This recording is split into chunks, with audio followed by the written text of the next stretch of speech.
Ito ang klase ng kalsada na yung madadaanan sa panahon ng tag-ulan kapag ikaw ay patungo sa barangay Dumagmang, sakop ng bayan ng Lamo sa lalawigan ng Camarines Norte. Kalsada na maputik, madulas at may mga bahagi na malalim at ang tanging mabilis na paraan upang ikaw ay makarating sa barangay Dumagmang ay ang pagsakay sa isang habal-habal or door-to-door motorcycle. Nakaagaw ng pansin sa inyong lingkod ang isang habal-habal driver na bagamat napakahirap ng kalsada patungo sa nasabing barangay ay nagagawa pa nitong magmaneho gamit ang isang kamay lamang.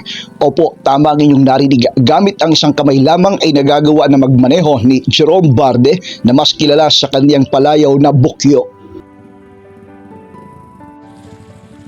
Marahil kung ating titingnan o pagmamasdan ang pisikal na kondisyon o kalagayan ni Bukyo ay matatakot tayong sumakay sa habal-habal na kanyang minamaneho.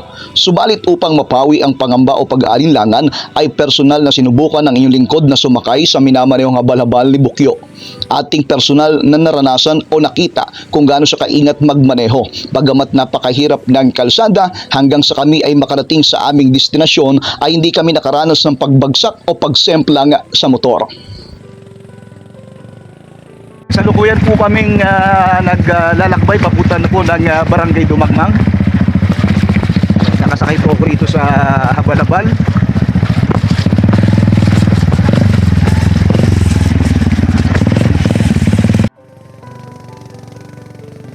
Sa aming paglalakbay ni Bukyo ay kanyang naibahagi sa inyong lingkod kung bakit naputulan siya ng isang kamay. Ito ay dahil noong siya ay bata pa ay nagkaroon ng aksidente sa bulmilan o gilingan ng ginto na naging sanhi ng pagkaputol ng kanyang kanang kamay. Ang kwento ng buhay ni Bukyo ay isang inspirasyon at hamon sa bawat isa sa ating may kumpleto ang bahagi ng katawan. Tunay ngang hindi hadlang ang kapansanan upang magsumikap sa buhay. Jerome Barde, taga Barangay Dumagmang po. Yan. Ilan taong ka na, Brad, nag-ahabal-habal? Ano pa lang po? Simula po ako ng February. February. Oo. Sa hirap ng daan dito, kumusta naman yung iyong pag-ahabal-habal? Okay naman po. Ayan. At Ano naman sa araw-araw, kakasuporta naman po sa pang-araw-araw. nakakatuwa yung iyong kwento dahil yung iyong ginagamit ay isang kamay lang. At ano ang mensahe mo sa mga kababayan natin na sa kabila ng iyong sitwasyon ay nandun yung pagsisikap mo? Ano lang po, tiyaga lang po at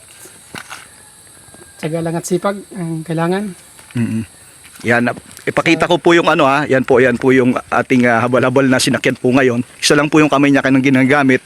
So andito po yung lahat, preno, yung silinyador, yan, yung clutch, nandiyan po lahat. Kaya nakaka-inspire po yung kanyang kwento. Yan, salamat at nandito po yan sa Barangay Dumagmang. Ang kwento ng buhay ni Bukyo ay mensahe ng pag-asa at inspirasyon. Tunay ngang hindi hadlang ang kapansanan upang magsikap sa buhay. Sa bawat hamon ng buhay, laban lang.